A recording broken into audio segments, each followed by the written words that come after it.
hotel. Wow. They lived there for about 4 years until the Torbay mansion was built for them. Torbay mansion's got lots of marble, lots of gold leaf, and all very ornate.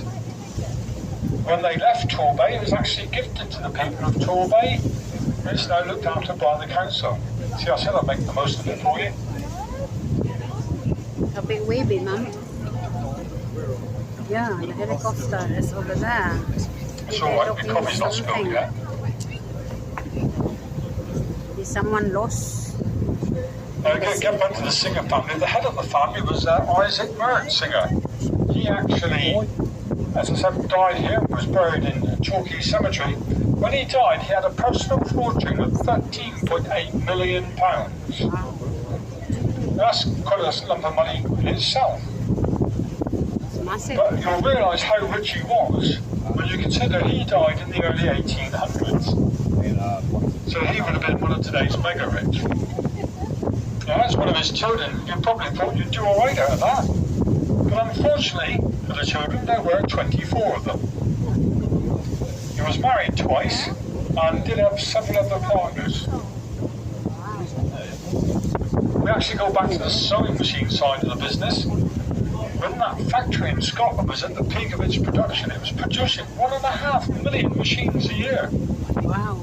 That's pretty good going, isn't it? It's also at that time, it said that the Singer Sewing Machine Company were producing more sewing machines than all the other sewing machine companies in the world put together.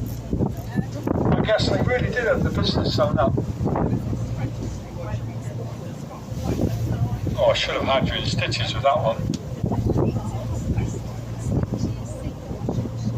To the left of the Red Cliff Hotel, you've got the big top there. You've got the circus in at the beach there, painted. And to the left of that, you can see the pier sticking out. Behind it, you've got 2 cranes sticking up. That's where they're building 2 brand new hotels.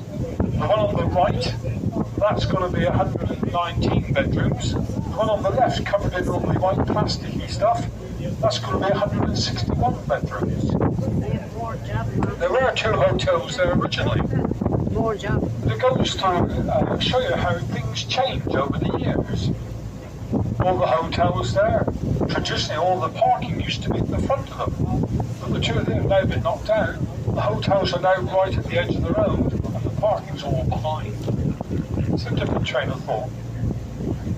The pier there, the pier when it was built, was said to be the same length as the Titanic. It was actually shortened in the war years to stop it being used by any potential invasion forces. The pier used to have a ballroom there at one time, and the ballroom, they said they put on some productions of the Gilbert and Sullivan plays there. But sadly, the ballroom burnt down and was never replaced. Well, when I say never replaced, they actually did put the green and yellow bouncy slide there. You see the slide there at the end of the pier? Lovely slide that, the kids love it. But I'm afraid ever since its arrival we have petitioned the council and we have objected very strongly about the slide. I do believe they've got it the wrong way round.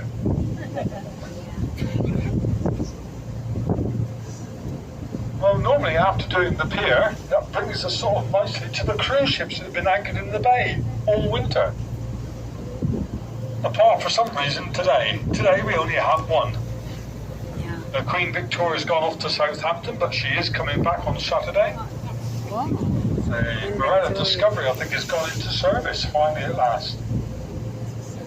But the one we're left with, the Arcadia, she's actually a Vista class cruise ship, 289 metres long, 32 metres wide, and drawing 8 metres of water. That means there's 8 metres of the vessel underneath the water. Wow. Now she's 84,000 registered tonnes, and she's a Panamax design. That's nothing fancy. It just means she's been built so that she's capable of traversing the Panama Canal. These cruise ships, they all do around a cruising speed of 18 to 20 knots, but they can do 24 knots, which is just about 3 times as fast as we're going now. Well, that's exciting, isn't it? Now, if I could do 24 knots, that would be exciting.